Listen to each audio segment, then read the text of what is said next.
So one of the main things I was going to talk about with Waterhemp this morning, or this afternoon, I should say, is just share some research over the past couple of years.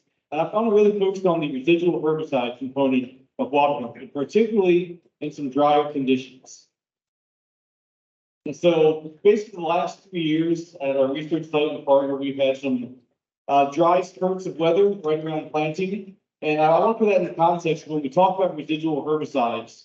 Some of the terminology we tend to always throw around, but then put that in context of the results that we've been seeing with the weather conditions of the last 3 years. So you might typically hear someone say, we want a ½ inch to 1 inch of rainfall 7 days after applying that residual herbicide to incorporate into the soil. Another inch of rainfall the following week is even better to keep that in the soil solution so weeds can absorb it and then ultimately die. That has been the case, certainly in the past couple of years. I get into that a little bit more detail. One of the things I do want to spend a little bit of time, the beginning part of the talk, was talking about water solubility of different herbicides and put it into context of how we've seen some very good results in some very dry conditions over the past couple of years. So if you get into the chemistry of herbicides, it's really about 3 different categories based on how much of an active ingredient will dissolve into a certain amount of water. And they measure milligrams of active ingredient dissolved into 1 liter of water. Ranked as low, medium, and high solubility herbicides. Basically, the higher the water solubility, the less water you actually need to incorporate that product into the soil. And so this is a chart of some of our more important soybean active ingredients. A lot of different chemical properties on this slide. But basically on the left here, they're active ingredients, and they're simply in alphabetical order of some of our more important products that we use. Common trading is the next column. Another thing we always get asked in dry conditions is, will my product still be there? Does it degrade by UVs? Is it photosensitive? Good news for most of our residual products is they are stable in sunlight. There's a few exceptions. Trifluoralin, one of the reasons, or trephylline, one of the reasons we incorporate that. A couple of reasons, but one is it is sensitive to UV. And our group 15 herbicides, metolachlor or dual tends to be the one that will have some degradation by sunlight. Otherwise, our group 14, our group 15 herbicides generally very stable in the presence of sunlight. This water solubility is the other piece I just wanted to kind of point out here, simply because we have a range of the different products that we use with water solubility. For the last slide, I said less than 10 is considered a low soluble product. Things like pendimethalin or prowl, trephylline, those are very low water solubility. This is why we incorporate them. We can't really move them into the rain with rainfall into the soil all that well. Flumioxidin, which is valid, actually a very water insoluble product, so we're lowering the scale. We've used it a lot in recent years in the fall to try and get snowfall to incorporate valid for early season poaching control. That's good. That's a product that needs more moisture. If we put that product out by itself in the spring, you don't catch a lot of moisture. It's difficult to get it into the solution and active to be absorbed by weeds and kill them. Higher water solubility products, metribuzin with Stencor, Outlook, one of our group 15s. That candle, if you choose to use that through emergence, very highly water soluble. Doesn't take a whole lot of rainfall to move them into the soil profile. So kind of keep that in context moving forward. One thing I just wanted to show, a lot of different companies formulating their commercial premix herbicides for a multitude of reasons. Usually you're going after a wide weed spectrum and hopefully across a range of different environments. If you make a product you want to have across the entire soybean growing regions of the U.S., you want to have it perform under a very wide range of conditions. So I just put a couple of our more popular ones out there. I like to focus on Furious MTZ for this portion of the talk, because this is one that I find interesting. We have Valor, low water solubility, less than 10. Zidua is less than 10. So 2 low water solubility products, taken mixed with metribuzin, which is high water solubility. This is one of these ones you might put it out, and if you don't get a lot of rainfall, you may not get that Valor or the Zidua kicking into gear right away, but metribuzin will be incorporated and start giving you some weed control. If you have a lot of rainfall after planting, then metribuzin might degrade relatively quickly, but the less soluble Valor and Zidua can get into the soil and help work there. So just showing from a chemistry standpoint, why some of these products do get mixed together, not knowing the weather conditions you will be facing throughout the year. That's just kind of the setup, getting into some results. Focused on Waterhemp the past couple of years down on campus. So from 2021 through 23, all the research I'll be showing today, we had less than a half-inch of rainfall within the first 14 days after making an application. So definitely not meeting that magical half-inch within the first week criteria we often talk about. So relatively dry experiences. This past year, it took us 4 weeks and 10 different rainfall events to get to that first inch. For those folks to use the 1 inch mark as that magical mark that we need to meet to incorporate this herbicide. So keep that in the back of your mind, not the ideal conditions we typically talk about for incorporating herbicides. And then 3 different types of protocols I'm going to go through here. This first one is the rate titration of metribuzin. Product we've had around for quite a while. This is a national protocol, kind of reevaluating how we might think about metribuzin if we want to use higher rates than we typically use. There are some potential issues with that due to soybean sensitivity. We do think that overall we have a more tolerant soybean variety now than in the 80s to metribuzin. But also soil chemistry plays well with this rate for metribuzin as well. So this trial, we're just looking at a rate titration of 4 to 16 ounces of dry product. So up to a pound of dry metribuzin, what that provides for water control, and a few comparison treatments. Now take a minute. I want to make sure everyone's awake. I apparently recycled this slide, follow the green laser, not the red one. So apparently I narrated this slide and the red laser is where I was at beforehand. So this is combined over the last 3 years. Our ratings 4 weeks after planting, 0 to 100% control. Left to right, this far left column is actually 1 pound of dicamba by itself. It is not a labeled rates anymore in our extended soybean systems. We were able to use that at one point in a pre-emergent setting. Then we have from 4 up to 16 ounces of metribuzin, 1 ounce at a time. The far right here, we have the second to the right column is Spartan by itself. The caveat that I want to make sure is clear, that's 12 ounces of Spartan, which I know is very high, but it is the maximum label rate for this soil. We want to see what a maximum label rate of Spartan could do in this situation. And then a Corta Dual was our last competitor standpoint. I typically draw the line somewhere in here where we started seeing consistently over 80 to 85% control on water, is once we got to about 9 or 10 ounces of metribuzin. So that product by itself, once we get the rates that we're likely never to actually use, but we need some very good weed control out of that product by itself. Lower rates, we might typically use as 4 to 5 ounces if we're making an application. Metribuzin by itself, it gave us about 50% water control after 4 weeks. The comparison there, Spartan, very good water control, but again, that very high rates. Just taking that 6 weeks, basically once we got over 12 ounces of metribuzin and the Spartan, we had very good control, stayed consistent, just started to see some drop-offs in some of the other rates. Didn't mention it at the beginning, but on our clay soil in Fargo, and with the soybean variety we used, we did not see injury at all out of these rates. So mileage was, of course, vary based on soil type, texture, and different environmental conditions, but a couple of years in a row, no injury in those very high rates from the clay soil that we were working with. So how can we make this a little bit more practical? Okay, high rates work, so likely not to use that. So another national protocol started this past year is looking at 2 different rates of metribuzin with different tank mixes of some popular products. So the main goal of this project was to get up to a 1/4 pound and 1/2 pound active ingredient of metribuzin with these different products. So a combination of Valor Residual, Surveil, then we had Surveil plus Residual. We had Fierce MTZ at 1.25 pints. Asterisk is 1.25 pints of Fierce MTZ. It doesn't even have a 1/4 pound of metribuzin. And so we spiked an additional to get us up to that 1/4 and 1/2 pound metribuzin with the other components of Fierce MTZ.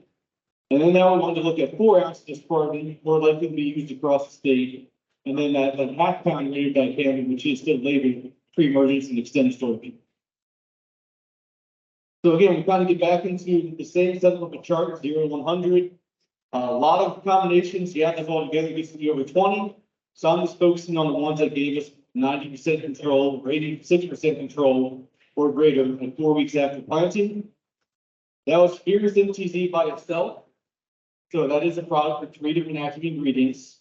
That I've mentioned earlier, a couple of that are not very water soluble, one with very high water solubility.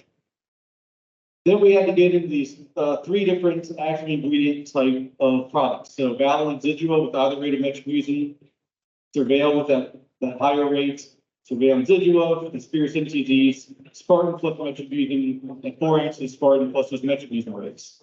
That's where we're getting 85 or greater % control after 4 weeks. And this was just 2023. So if you remember back at the beginning, this was 4 weeks. It took us to get 1 inch of rainfall over 10 rainfall events. And so again, just kind of a drier weather pattern for the most part. And we were still able to get this level of control for some of these products. If we just put Zidua by itself, or Valor by itself, or 4 ounces Spartan by itself, we were at 20 to 50% weed control. So even these drier scenarios, having effective active ingredients, and if you also have a balance of high and low water soluble ingredients, we can get some pretty good weed control. Just bringing out 6 weeks here, showing that some products we did have a drop off in performance. That's to be expected after an additional 2 weeks. But the ones that maintained very good weed control are these combinations of Spartan and metribuzin and 2 to 3 different active ingredients with that quarter or half pound active metribuzin. And so again, we often talk about wanting multiple effective active ingredients from a residual standpoint. Even in dry years, that case is still the case. Just some visuals here to kind of show what this looks like in the field. The next 3 slides are non-treated, no herbicide check will be here on the left. This is a different product will be on the right. These are 4 weeks after planting. Here's that 2.5 ounces of Valor look like by itself. There's our 3.5 ounces of Zidua. And there's just 1.25 pints of Fierce MTZ. So just kind of showing the results we were seeing in the field in picture form there. Last product or trial I'm going to show for this piece is we've looked at this now 3 years in a row, looking at the utility of using dicamba pre-emergence in our extended flex soybeans. So 3 years in a row where we did not have that back inch within 14 days of making that application. And I'll just kind of get into the results here. So I want to double check everyone's awake by flipping the axis on us. So now, rather than top to bottom, 0 is over here, 100 is over here.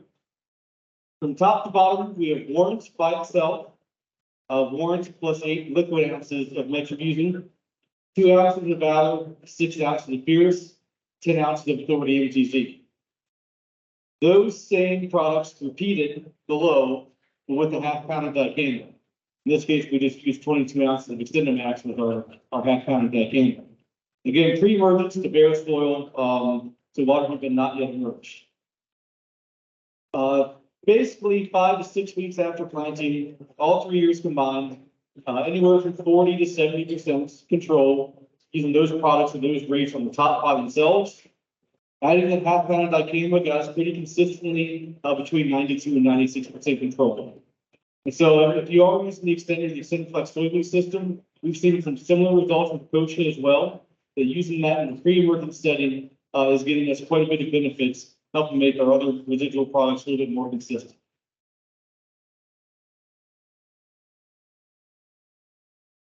That's kind of the residual research over the past couple of years in some drier conditions. I'm just going to show you some incorporated work for dry beans, what that might look like. So, would have shown this definitely in the last year, so this may look familiar to any of you who were up here last year.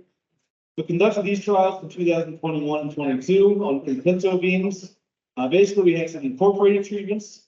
Our mechanical incorporation depth was 4 inches, which means we were trying to get that herbicide at about the 2-inch layer in the soil. Typically divide the incorporation depth in half of where that herbicide product is going to end up by itself. And we also had some pre-emergence herbicides applied as well. As far as which products we used, again, this is dry bean now, so some basically all the labeled products we have previously dry bean.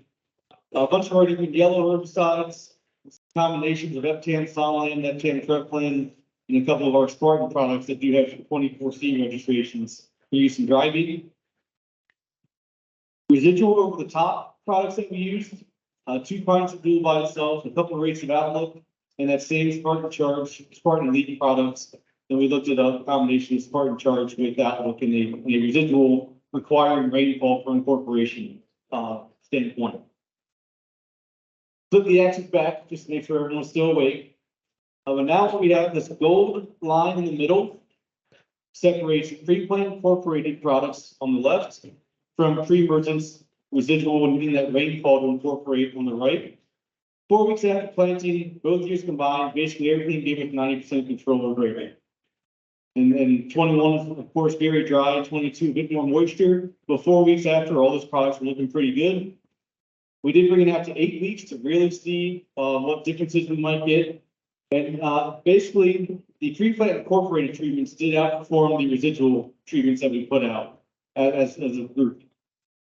So 8 weeks after planting in those 2 years, incorporated was better on the whole. Which products incorporated were best? A combination of Eptan, Treplin, Eptan, Solan, Spartan Elite, which is sulfentrazone plus metolachlor. So that combination worked very well. And even just some of our yellows at the maximum yield rates by themselves held up fairly well 8 weeks after planting in those 2 years. Residual products, we basically had 50 to 78% control combined over those couple of years. So part of that is because we are looking at single active ingredients out of group 15s or a lower rate of sulfentrazone. But even if I look at Spartan Elite, the 1-2 comparison we have is Spartan Elite pre-emergence 77% control, incorporated gave us 93% control. And so we were getting better control of water hemp with these incorporated treatments within these dry bean trials. A couple more notes about water hemp before I switch gears and talk a little bit about kosher and kind of finish this talk out. So the other piece about water hemp I want to mention, all those research trials were conducted on a population that is susceptible to group 14 herbicides. We do have some group 14 resistant populations across the state. So many of these counties, they're in that gold yellow, we have concurrence of group 14 resistance. So very important for soybean and dry bean production. With water hemp, when we talk about group 14 resistance, that's basically true resistance to our post-emergence products like Reflex, Cobra, Blazer. The true resistance to that type of chemistry for group 14 resistant water hemp. We also have reduced sensitivity to our soil apply Spartan and Valor. So the kind of the easiest way to convey that message, if you're used to getting about 4 weeks of residual control out of Spartan or Valor on water hemp, if you have a group 14 resistant population, it might be more like 2 weeks of residual control. So you still get some benefit, but the plants start escaping that treatment soon.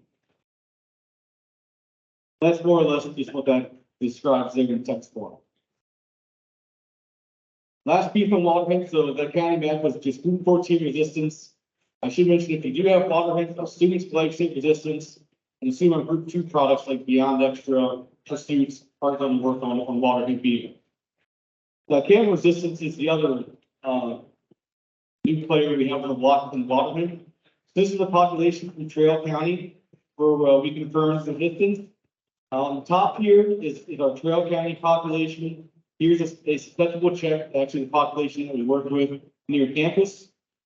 This gold box highlights the half pound of dicam. So that's our 22 ounces of extended max, 12.8 of Ingenia in the extended soybean system.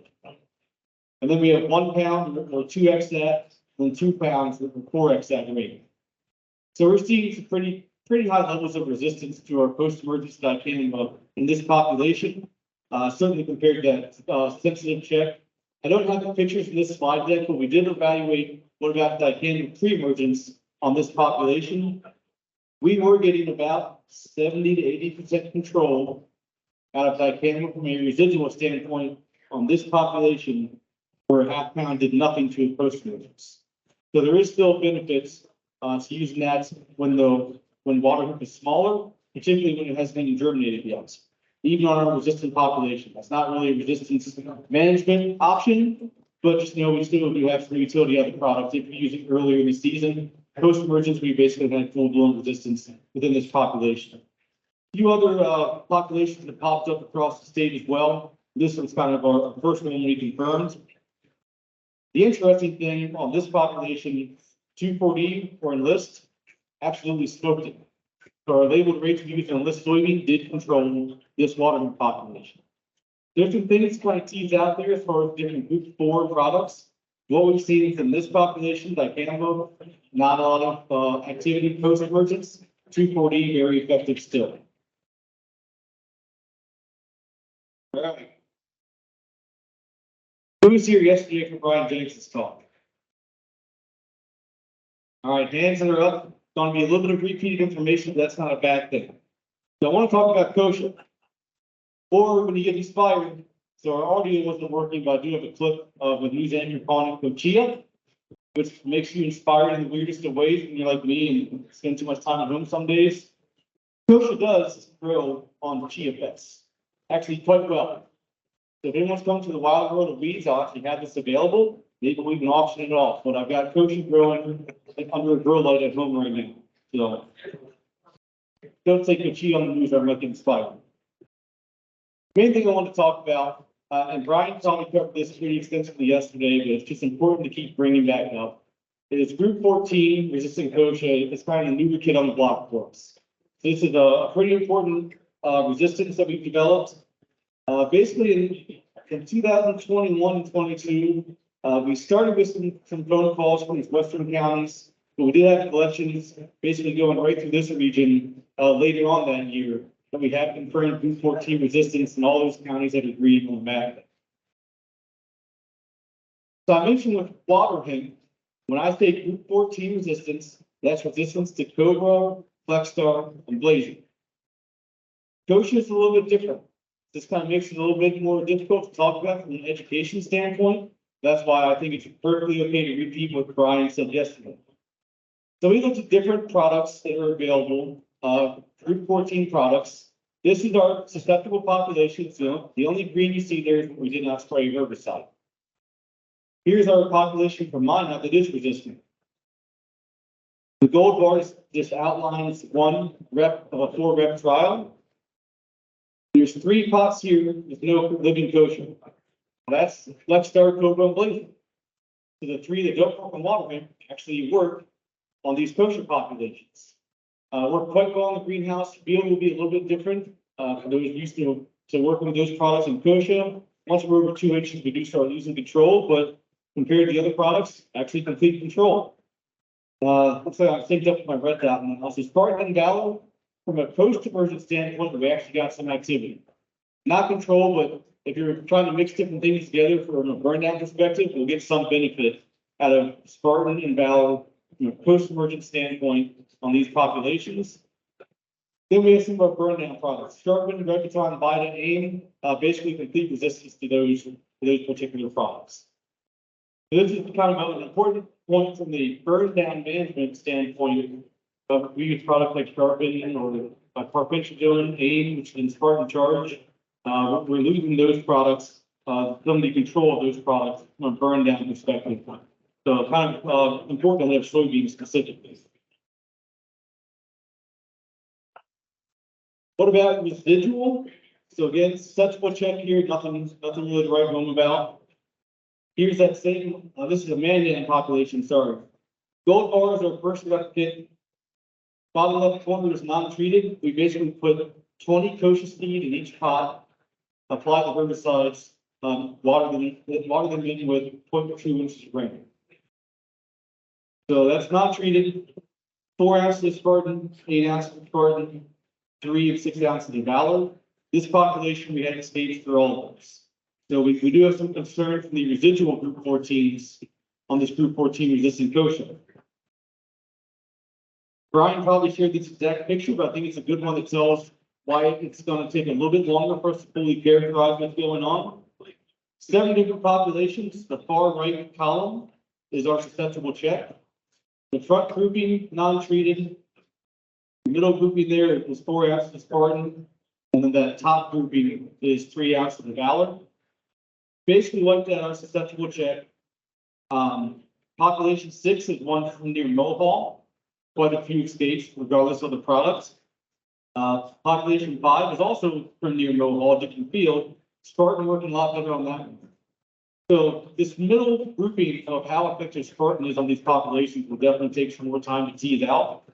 But we are having a lot more issues with filling the oxygen or Valor, which is a concern to us since we do like to utilize that product in the fall application to help us get a jump start on spring control approach.